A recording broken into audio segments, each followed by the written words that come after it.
Best health packages up to 80% discount. Tirumala Diagnostics. నమస్తే sir. నమస్కారం అండి ఉషా గారు. భరణి నక్షత్రం వారికి అసలు ఏ విధంగా ఉంటుంది? ప్రత్యేకించి వాళ్ళకి ఏ ఏ ఇయర్స్లో కలిసి వచ్చే అవకాశాలు ఉన్నాయంటారు? ఏ ఏ విషయాల్లో జాగ్రత్తలు వహించాలి అంటారు? సో భరణి నక్షత్రం గురించి చెప్పుకోవాలంటే ఆస్ట్రాలజర్కి చాలా మెచ్యూరిటీ ఉండాలండి. వాళ్ళతో వర్క్ చేయాలన్నా కానీ పక్కన వాళ్ళకి మెచ్యూరిటీ ఉండాలి, లేదంటే వాళ్ళు మిస్అండర్స్టాండింగ్ ఈజీగా చేసుకుంటారండి.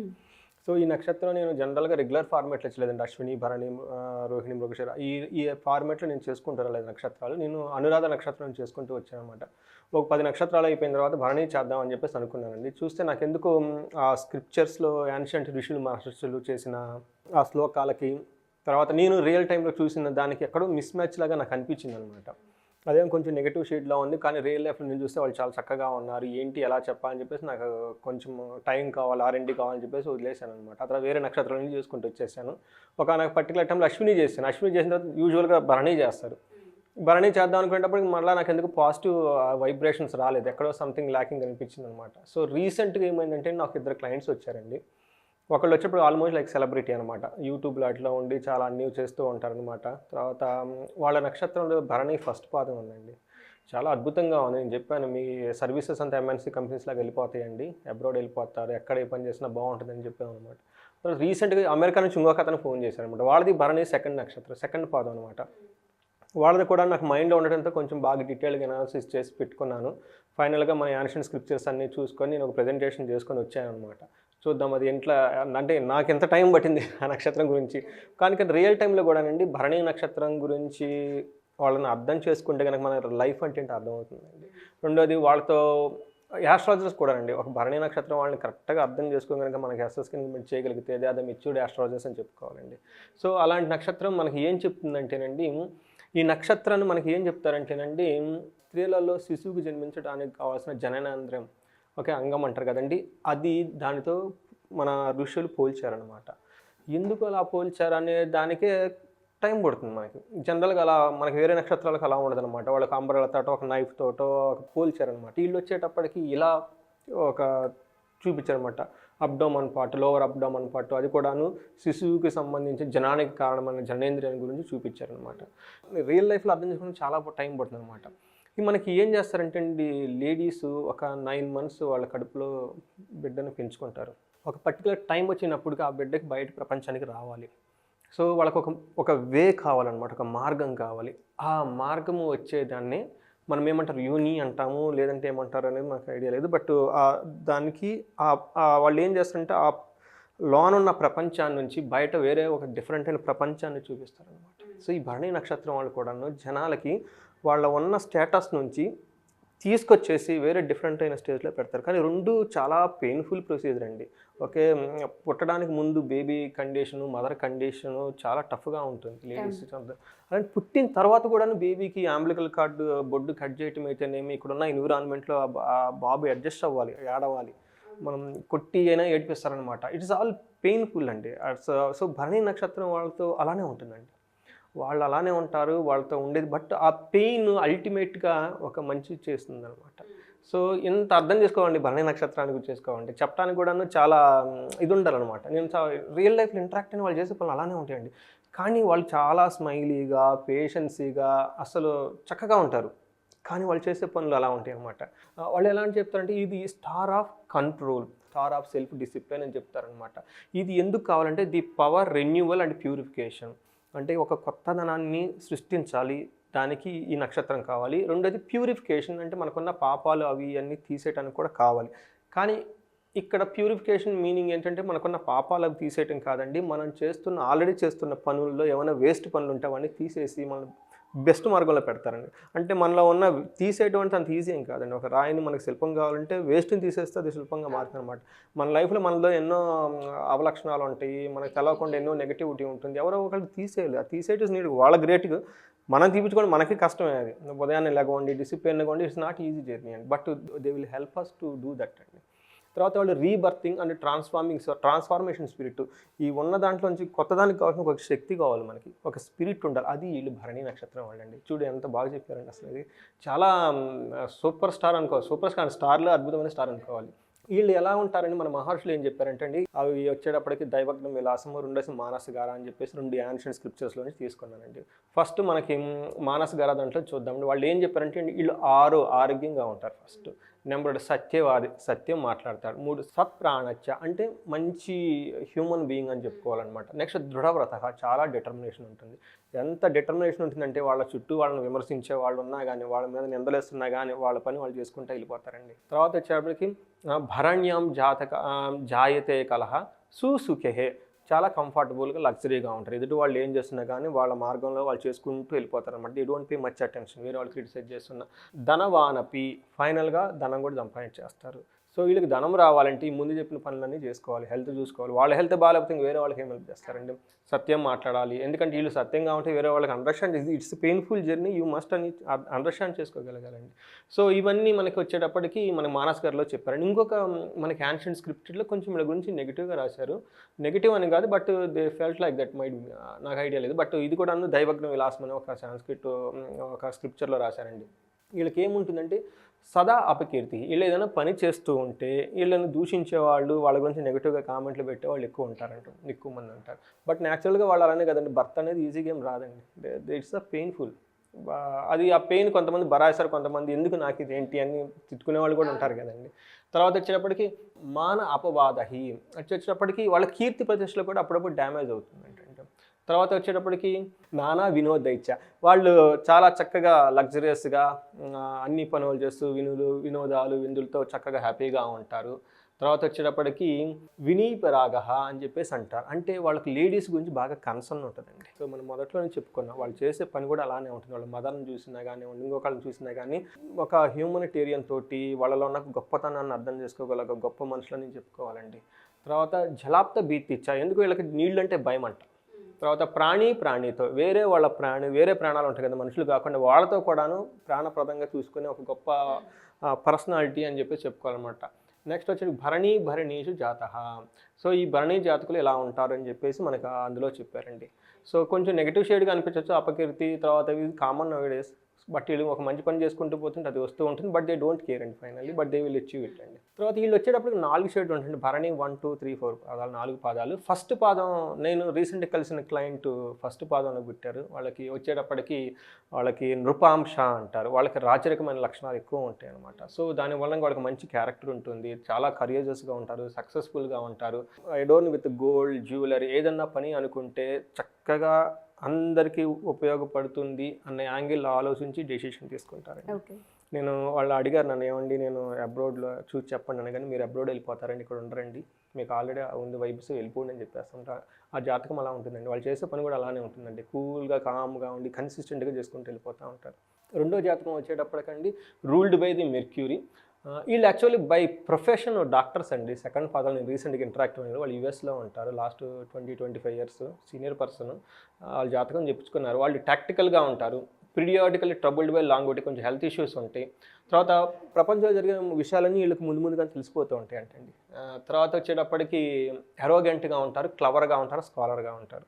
న్యాచురల్గా ఆయన డాక్టర్ కాబట్టి aware of the future world, అందులోనే R&D ఉన్నారు 25 ఇయర్స్ కాబట్టి అండి, వాళ్ళ ప్రిడిక్షన్ అదంతా చేసుకుంటూ ఉంటారండి అందులో కలిపి. మూడో పాదం వాళ్ళు వచ్చేటప్పటికి వీనస్, అభ్యాం సాంస అంటారు. వీళ్ళు వచ్చేటప్పటికి లవబుల్గా ఉంటారు, ఆప్టిమిస్టిక్గా ఉంటారు, మంచి నాలెడ్జ్ ఉంటుంది శాస్త్రాల్లో. తర్వాత respected by kings or governmental authorities, వాళ్ళపైన ఉన్న సీనియర్లు కానివ్వండి, అథారిటీస్ని కానీ వీళ్ళు చేసే పని వల్ల బాగా ఇంట్రెస్ట్గా చూపించేసి వాళ్ళని అప్రిషియేట్ చేస్తూ ఉంటారు. ఫోర్త్ పాదం వచ్చేటప్పటికి మార్స్తో ఉంటుందండి, ఇది పాప అంశ అంటారు. అంటే వీళ్ళకి నెగిటివ్ షేడ్స్ కొంచెం ఎక్కువగా ఉంటాయి, కోపంగా ఉండటం. తర్వాత కొంచెం వాళ్ళు పూర్గా ఉంటారు, డబ్బుల విషయాల్లో ఎక్కువ మెయింటైన్ చేసుకోరు, ఎక్కువ సంపాదించుకోవాలనే ఉద్దేశంతో నెగ్లిజెన్స్గా ఉంటారు డబ్బు విషయాల్లో. కొంచెం రఫ్గా మాట్లాడతారు, బిహేవ్స్ వెరీ బ్యాడ్లీ, వైలెంట్లీ వాళ్ళు మాట్లాడుతూ ఉంటారు. సఫర్ స్ట్రాటజీస్, వాళ్ళ లైఫ్లో కొంచెం ఒడిదుడుకులు ఎక్కువగా ఉంటాయి, వాళ్ళని బరాయించుకోవాలి. ఏదైనా మంచి పని జరిగే ముందు 1-2 ఏమని చెప్తారంటే ఫెయిల్యూర్స్ అటెంప్ట్ అయిన తర్వాత వాళ్ళు సక్సెస్ వస్తారు. ఈ టైం పట్టిన తర్వాత వాళ్ళకి జలసీ ఎక్కువ ఉంటుంది అని చెప్పేసి మనకి 4వ పాదంలో ఉన్న వాళ్ళకి వాళ్ళ లక్షణాలు చెప్తూ ఉంటారనమాట. వాళ్ళ ప్రొఫెషన్ వచ్చేటప్పటికి నర్సరీ టీచర్స్ అండి. వాళ్ళు చిన్నపిల్లలతో ఎక్కువ ఉంటారు, ఇంగ్లీష్ కాబట్టి మనం మొదలే చెప్పుకున్నాం అనమాట. అంటే చిన్నపిల్లలు వాళ్ళకి ఏం తెలియదు కాబట్టి వాళ్ళకి ఒక కొత్త ప్రపంచాన్ని ఇంట్రడ్యూస్ చేయాలి కాబట్టి నర్సరీ, తర్వాత teachers, amusement park, toddy industry, lady doctors, gynaecologist, మనం ముందే చెప్పుకున్న వాళ్ళు ఎలాంటి వాటికి కరెక్ట్గా ఉంటారన్నమాట. IFV clinics connected with the mortuary, coffin, tobacco, తర్వాత tea firms, caterers, butchers, photo industry, dancers, so biologist, ఈ ఈ ఇండస్ట్రీలో వాళ్ళు ఎక్కువ ఉంటారనమాట. సో మోస్ట్లీ లేడీ కనెక్టెడ్ విషయాల్లో కూడా వాళ్ళు ఎక్కువగా కనెక్ట్ అయ్యి ఉంటారు అనమాట. They will be well connected అండి. వీళ్ళకి ఇయర్స్ స్ట్రైకింగ్ ఇయర్స్ అంటారండి, బెస్ట్ ఇయర్స్ అని చెప్తాం. వాళ్ళకి 24th ఇయర్స్లో సెటిల్ అయిపోతారండి లైఫ్లో. వాళ్ళ వయసు 24 ఇయర్స్లో వచ్చేటప్పటికి సెటిల్ అయిపోతారండి.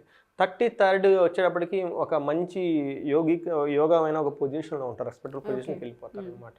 42 ఇయర్స్లో ఒక పవర్కి పొజిషన్కి వచ్చేస్తారు. So they will enhances their maturity, ఒక పవర్ పొజిషన్ వచ్చేటప్పుడు 42 ఇయర్స్ అవుతుందండి. 51 ఇయర్స్లో ఒక ఫిక్స్డ్ ఇన్కమ్ వచ్చేస్తుంది. సో లైఫ్ గురించి వాళ్ళు సెట్ అవ్వాలని అవసరం లేదు, బాధపడిన అవసరం లేదు. వాళ్ళు చేసినా చెప్పినా ఫిక్స్డ్ ఇన్కమ్ వచ్చేస్తూ ఉంటుంది అనమాట వాళ్ళకి. తర్వాత వీళ్ళకి మనకి నక్షత్ర దోషం కనుక చూసామనుకోండి, అది 3rd పాదానికిలో పుట్టిన వాళ్ళకి మాత్రం తండ్రికి దోషం అని చెప్తారండి. 4వ పాదం బేబీకి ఉందండి. 1, 2 పాదాలకు ఎలాంటి దోషం లేదు. కానీ 3rd పాదం వాళ్ళకి కొంచెం కేర్ఫుల్గా ఉండాలి. బట్ 4th పాదం అంత నేను చూసిన వాటిలో నా ఎక్స్పీరియన్స్ ప్రకారం అంతైతే ఏమంటారు అలా గండాలు జరిగినైతే ఏం లేదు. బట్ నేనేం చెప్తానంటే go in the middle path. అలా నెగ్లెక్టెన్స్ చేయకండి, లేదంటే దోషం ఉందని చెప్పేసి భయభ్రాంతులు అయిపోయి ఏదేదో చేసేసి కూడా చేయొద్దు. టెక్నికల్గా ఆలోచించుకొని చేయండి, డెసిషన్ తీసుకోండి నేను చెప్తాను. తర్వాత నవవిధ శాంతులు అని చెప్పేసి ఉంటుంది. మనం ఒక సపరేట్ వీడియో 2-3 డేస్లో రిలీజ్ చేద్దాం, చాలామంది అడుగుతున్నారు. అబ్బాయి పుట్టిన తర్వాత అసలు జనరల్గా ఏమేమి శాంతులు చెప్పారు, మన స్క్రిప్చర్స్లో ఏం చెప్పారు, అసలు దాని యాక్చువల్ మీనింగ్ ఏంటంటే మనం ఒక వీడియో చేద్దామండి. బట్ టైమింగ్ ఏమంటేనంటే వీళ్ళకి నవవిధ శాంతుల్లో రుద్రాభిషేకం ఒకటి ఉంటుందండి. తర్వాత ఆ నక్షత్రానికి సంబంధించిన జపం చేయించటము, హోమం చేయించటము, బ్రాహ్మణులకు కానివ్వండి, లేదంటే బాగా పూర్ పీపుల్కి మనకి అన్నదానం చేయటము, బట్టలు దానం చేయటం, ఇలాంటివి చేస్తే వాళ్ళకి చాలా బాగుంటుందండి. ఎందుకంటే వీళ్ళకి హై ఇంటెన్స్తో పుడతారు. అందుకే ఈ నక్షత్రానికి అధిపతి యముడు అనమాట. సో వాళ్ళు కొంచెం హై ఇంటెన్స్తో ఉండటంతో మనకి ప్రకృతికి కూడా మనం శాంతి చేయాల్సి ఉంటుంది అనమాట. వీళ్ళకి వచ్చేటప్పటికి లార్డ్ వచ్చేటప్పటికి శుక్రుడు అండి.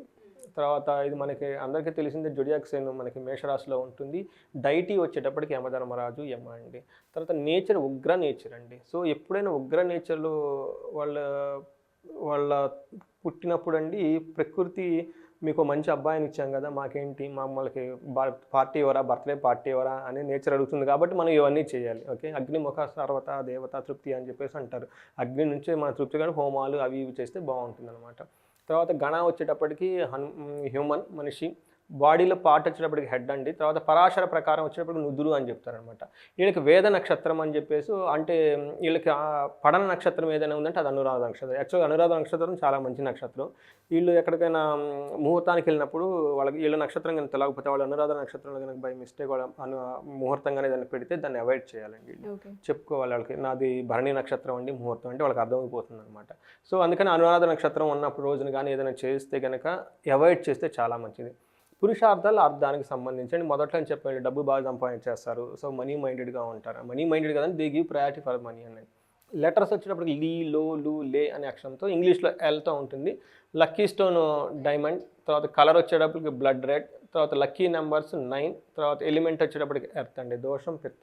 తర్వాత వీళ్ళకి ట్రీ వచ్చేటప్పటికి మనకి ఉసిరి చెట్టుని బాగా పూజించాలండి. మనం ఉసిరి చెట్టు మొన్నదాకా మాట్లాడుకున్నాం, కార్తీక మాసాలు ఉసిరి దీపం అని చెప్పేసి. వీళ్ళకి ఉసిరి దీపం కానీ, ఉసిరికాయ పచ్చడి కానీ, ఉసిరి రిలేటెడ్, ఆమ్లా రిలేటెడ్ వీటితో ఎక్కువగా ఉంటే వీళ్ళకి బాగా షైనింగ్ ఉంటుంది, గ్రోత్ ఉంటుంది, పాజిటివ్ ఎనర్జీ ఉంటుంది. ఈ నక్షత్రంలో మనకి ఎక్స్టర్నల్కి సంబంధించిన కార్యక్రమాలు ఏమీ చేయకూడదండి.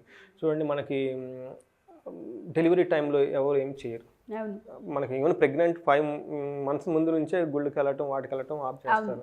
ఎందుకంటే ఇన్సైడ్ ఒక ప్రాణి వస్తుంది కాబట్టి అండి. అట్లానే వీళ్ళకి ఈ నక్షత్రంలో వాళ్ళకి ఎక్స్టర్నల్కి సంబంధించిన ఎక్కువ పనులు చేయకూడదండి. లైక్ పెళ్ళిళ్ళు కానివ్వండి, తర్వాత మనకి ఉపనయనం కానివ్వండి, అక్షరాభ్యాసం కానివ్వండి, ఇలాంటివి భూమి పూజ లాంటివి, ఇలాంటి వాటికి ఏమి పనులు చేయకూడదు ఈ నక్షత్రంలో. ఎందుకంటే ఇది యముడికి సంబంధించిన నక్షత్రం. బట్ వీళ్ళే ఒక ప్రాణాన్ని ఇస్తూ ఉంటారు కాబట్టి ఎక్స్టర్నల్గా చేస్తే వాళ్ళ కోపం వచ్చేస్తుంది అనమాట. అందుకని ప్రొహిబిటెడ్ మే కాజ్ మెజరీస్. ఈ నక్షత్రంలో అలాంటి పనులు చేస్తే చెడిపోతాయి, ఏది చేయకూడదు. అందుకని క్యాలెండర్ చూసుకొని మంచి పనులు చేసేటప్పుడు ఈ నక్షత్రాన్ని వదిలి చేయాలి. అంతేకాదు ఇట్ జస్ట్ కామన్ సెన్స్ అండి. అందుకని they are in the process of delivery. వాళ్ళకి ఇవి పెడితే వాళ్ళు already in the heavy loaded, వీటి మీద అవి చేస్తే దే విల్ నాట్ ఫిట్ అండి. తర్వాత వచ్చేప్పటికి వీటికి సంబంధించిన విషయాల్లో మెడికల్ ట్రీట్మెంట్ కానీ చేసుకోకూడదండి. ఓకే, ఆ జబ్బు ఎప్పటికీ నయం కాదు. తర్వాత కమెన్స్మెంట్ ఆఫ్ డాన్సెస్ కనుక చేస్తే చేసే నర్తకులు డాన్స్ నేర్చుకునే వాళ్ళ మీద గౌరవం పోతుందంట. తర్వాత ఏదైనా కనుక ఎడ్యుకేషన్ కనుక స్టార్ట్ చేస్తే స్లోగా ప్రాసెస్ వస్తుంది. ఇదంతా ఎందుకంటే నేను ఆల్రెడీ చెప్పాను, they are heavy loaded already. So ఇవి ఈ ప్రాపంచిక విషయాల గురించి వాళ్ళకి పట్టవండి, because they are in the spiritually connecting and creating something else అనమాట. తర్వాత వచ్చేప్పటికి మనకి వ్రతాస్ కనుక చేసుకుంటే చాలా ట్రబుల్స్ వస్తాయి. వ్రతాలు చేసుకోకూడదు. లాంగ్ ట్రావెల్స్ కనుక చేస్తే కాజెస్ ఎక్సెసివ్ టైర్డ్ సమ్నెస్. అందుకని బాగా అలసిపోయి ఇంటికి టైర్డ్గా వచ్చేస్తారు. అందుకని చేయకూడదు. మీకు ఆల్రెడీ చెప్పాను, హెవీ లోడెడ్ గన్ లాగా హెవీ లోడెడ్ పీపుల్ అనమాట నక్షత్రాలు. Digging for the wealth. So ఆ ధనం కనుక పోయి ఉంటే దాని గురించి ఎదుగుతూ కనుక ఉంటే కనుక ఆ ధనం మనకు రాదు, వేరే చేతులకు వెళ్ళిపోతుంది. తర్వాత స్టార్టింగ్ ఏ న్యూ వెంచర్స్, ఏదైనా కనుక కొత్త పని కనుక చేస్తే అది back biting happens in the work. మన వెనక మనకి గోతులు దవ్వేస్తూ ఉంటారు. అందుకని చెప్పేసి కొత్తది ఏది వెంచర్ వేయకూడదు. తర్వాత సార్టింగ్ ఆఫ్ సెరల్స్, మనకి రైతులకు సంబంధించి కనుక ఏమైనా కనుక చేస్తూ ఉంటే కనుక goes down day by day economically, ఆర్థికంగా వాళ్ళకి అభివృద్ధి ఉండదు, వెనకబడిపోతూ ఉంటారు అనమాట. సో ఇవన్నీ వచ్చేటప్పటికి మనకి భరణీ నక్షత్రానికి సంబంధించిన వాళ్ళ లక్షణాలు, గణాలు. Okay, but one of the best నక్షత్రం అండి. దీన్ని అర్థం చేసుకునే భరణీ నక్షత్రం వాళ్ళు కనుక మన పక్కన ఉంటే వాళ్ళని అర్థం చేసుకోవాల్సిన బాధ్యత మంది. భరణీ నక్షత్రం వాళ్ళకి అసలు వాళ్ళ జాతకాన్ని అర్థం చేసుకుంటే వాళ్ళు మెచ్యూర్డ్ ఆస్ట్రాలజర్ అని చెప్పుకోవచ్చండి. మీరు అన్నట్టుగానే ఎవరైతే ఈ నక్షత్రం వారు ఉంటుంటారో కుటుంబంలో కుటుంబ సభ్యులు కనుక మేము జాతకరీత్యా మార్పులు చేసుకోవాలనుకుంటున్నాం, కొన్ని మాకు తెలియకుండానే కొంత నెగిటివిటీ ఉంది అండ్ సైడ్ ట్రాక్స్ వెళ్ళిపోతున్నాం అని కూడా మాట్లాడుతూ ఉంటారు కొంతమంది. అలాంటి వాళ్ళకి మనం జాతకరీత్యా కరెక్షన్స్ చేయొచ్చు అంటారా? అండ్ దాంతోపాటు సార్ ఆన్లైన్ కోర్స్ కూడా మనం డిజైన్ చేసాం కాబట్టి ఇంట్లోనే స్వతహాగా ఒక ఆస్ట్రాలజర్ ఉండాలి, ఇంట్రెస్ట్ ఉన్న వాళ్ళు ఆన్లైన్ నుంచి కోర్స్ తీసుకోవచ్చు అని చెప్తున్నారు. దానికి సంబంధించిన డీటెయిల్స్. అవునండి, మన పూర్వకాలంలో ఎలా ఉండేవంటే ఎడ్యుకేషను ప్రతి ఒక్కళ్ళకి వేదిక ఆస్ట్రాలజీ తర్వాత వేదిక వాస్తు వచ్చి ఉండాలండి. మనకి ఇల్లు కట్టి చూడు పెళ్లి చేసి చూడు అంటారు. ఎందుకన్నారంటే ఒక ఇల్లు కట్టడంలో వాళ్ళకి అన్నీ తెలిసిపోతుందండి. వాస్తు ఎలా ఉండాలి, ముహూర్తం ఎలా పెట్టుకోవాలి, జనాలతో ఎలా ఇంటరాక్ట్ అవ్వాలి, రిసోర్సెస్ ఎలా తవ్వాలి, మొత్తం వచ్చేస్తుంది. ఆ తర్వాత పెళ్ళి అన్నాడు, భోగానికి వెళ్ళిపోవాలని చెప్పేసి. అందుకని ప్రతి ఊళ్ళో ప్రతి ఇంట్లో పూర్వకాలంలో వాస్తు తెలిసిన వాళ్ళు ఉండేవాళ్ళండి. వాళ్ళ దగ్గరికి వెళ్ళేవాళ్ళు. అట్లీస్ట్ అది ప్రతి ఒక్కరి రెస్పాన్సిబిలిటీ అండి. అందుకని మనకి క్యాలెండర్లో కూడాను ఇవన్నీ మ్యాండేట్గా పెట్టేవాళ్ళు. అంటే ఇప్పుడు తీసేస్తున్నారు స్లోగా, అవి నక్షత్రం ఏంటి అవి ఏంటి మనకి అది అర్థం కాని లాంగ్వేజ్ ఎందుకని చెప్పేసి వదిలేస్తున్నారు అనమాట. సో ఇది ఏం చెప్తారంటే అండి, ఇలా ఈ మన మహర్షులు ఇచ్చిన ఈ జ్ఞానాన్ని నేర్చుకోవడం మన రెస్పాన్సిబిలిటీ. ఎవరైతే వాళ్ళ జాతకం వాళ్ళు తెలుసుకొని కనుక ఉంటే ఈ పర్టికులర్ ప్లానెట్ అసలు వాళ్ళకి ఏది స్ట్రెంత్ ఏది వాళ్ళ లైఫ్ 50% హార్మోన్స్గా ఆటోమేటిక్గా అయిపోతుంది. తెలుసుకోవడం ద్వారానే అయిపోతుందని చెప్తుంది. అది తెలుసుకోవాల్సిన బాధ్యత ఫస్ట్. సో అలాంటి వాళ్ళకి ఏమవుతుందంటే ఒక చిన్న కోర్సు కనుక ఒక 5-6 అవర్స్లో వాళ్ళు బేసిక్గా అసలు ఆస్ట్రాలజీ ఏంటి, లగ్నం అంటే ఏంటి తెలుసుకుంటే కంటే బాగుంటుందని ఒక కోర్స్ ఒకటి లాంచ్ చేసేస్తున్నాము. అది అందరూ ఎన్రోల్డ్ అయ్యి చాలా తక్కువగా ఆన్లైన్లో ఎక్కడ త్రూ అవుట్ ది గ్లోబ్ చేసేయచ్చు. ప్లస్ అది ఆథెంటిక్ సోర్సెస్, మన మహర్షులు చెప్పిన జ్ఞానాన్ని వాళ్ళకి కనెక్ట్ చేసామన్నమాట. రెండోది వచ్చేటప్పుడు ఇది కాకుండా ఇండివిడ్యువల్గా వాళ్ళ హారోస్కోప్ డిఫరెంట్గా ఉంటుందండి. ఎందుకంటే వాళ్ళ ప్లానెట్స్ పొజిషన్స్ బట్టి, తర్వాత వాళ్ళ లైఫ్ స్టైల్ ఇప్పుడు ప్రస్తుతం ఎలా ఉంది. కొంతమందికి రాజయోగాలు ఉంటాయండి, కానీ వాళ్ళు బాధపడుతూ ఉంటారు. షాకింగ్ అనమాట. అంటే వాళ్ళు చేసే లైఫ్ స్టైల్ వాళ్ళ జాతకానికి మ్యాచ్ అవ్వట్లేదు, ఎక్కడో కనెక్షన్ మిస్ అవుతుంది అనమాట. ఆ విధంగా మనం కౌన్సిలింగ్ ఇచ్చి కనుక చేస్తే దే గ్రో వెరీ ఫాస్ట్ అండి. ప్రాస్పరిటీ ఉంటుంది, కీర్తి ప్రతిష్టలు వస్తాయి, ధనం సంపాదించుకుంటారు. కాబట్టి అలాంటి వాళ్ళు ఎవరికైనా కావాలంటే మనకి స్క్రీన్ మీద కనిపిస్తున్న నెంబర్ కనుక కనెక్ట్ అయితే కనుక మనకు వాళ్ళకి కౌన్సిలింగ్ ఇవ్వచ్చండి, మనం వాళ్ళు హెల్ప్ చేయొచ్చు. Thank you sir, thank you so much. Thank you అండి ఉషా గారు. సో ఎవరైనా సరే జాతకరీత్యా కనుక సురేష్ గారిని కలవాలి అనుకున్నా లేదా ఆన్లైన్ త్రూ కోర్స్ తీసుకోవాలి అనుకున్నా డీటెయిల్స్ కోసం కింద స్క్రోల్ అవుతున్న కాంటాక్ట్ నెంబర్ని కాంటాక్ట్ చేస్తే మీకు పూర్తి వివరాలు అందిస్తారు. Thank you.